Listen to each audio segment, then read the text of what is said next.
vamos a usar la regla de la cadena para poder diseñar una técnica que nos va a permitir calcular algunas primitivas un poco más complejas que las que ya tenemos.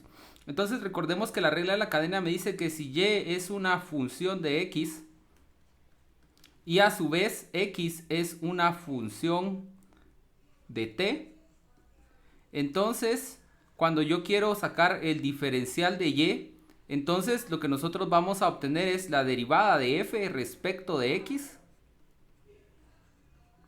por el diferencial de x. Pero como x es función de t, el diferencial de x sería la derivada de esta función g respecto de t por el diferencial de t.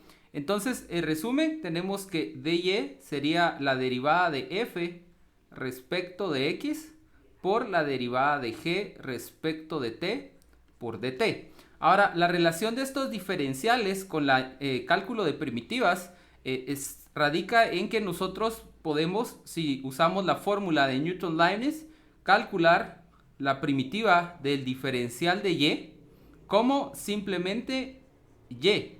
Esto se debe a que acá nosotros estamos buscando una función la cual a la hora de derivarse me dé esta expresión que yo tengo acá. Entonces, si ustedes lo piensan, eso ya lo hemos estado utilizando. Por ejemplo, x, o coloquemos algo más sencillo, 2x de x. Entonces, a la hora de querer calcular la primitiva de esta expresión, nosotros lo que vamos a buscar es una función que a la hora de derivarse o de sacar su diferencial, más bien, obtengamos 2x de x. Entonces, acá vamos a poder decir que esto es la primitiva del diferencial de x cuadrado. Entonces, nosotros sabemos que esto que está acá va a ser x cuadrado. Nosotros colocamos una constante para darle generalidad completa a la primitiva.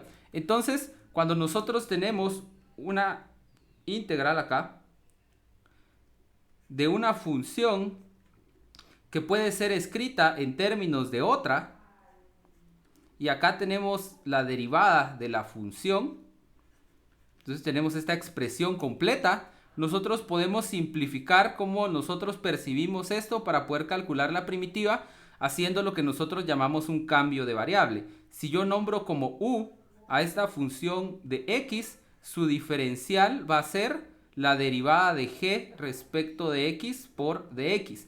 Y entonces toda esta expresión que está acá se puede reescribir completa, toda en términos de u. Entonces acá tendría la función de u por el diferencial de u. Esto que está acá cumple el papel del diferencial de u. Y entonces ahora yo solo debo preocuparme por calcular una primitiva para f. Por una vez que yo calcule esa primitiva para f, digamos que sea f minúscula en función de u, yo puedo reestructurar esto como una función compuesta donde mi u es la función original g de x. Y entonces ya todo queda escrito en términos de la variable original.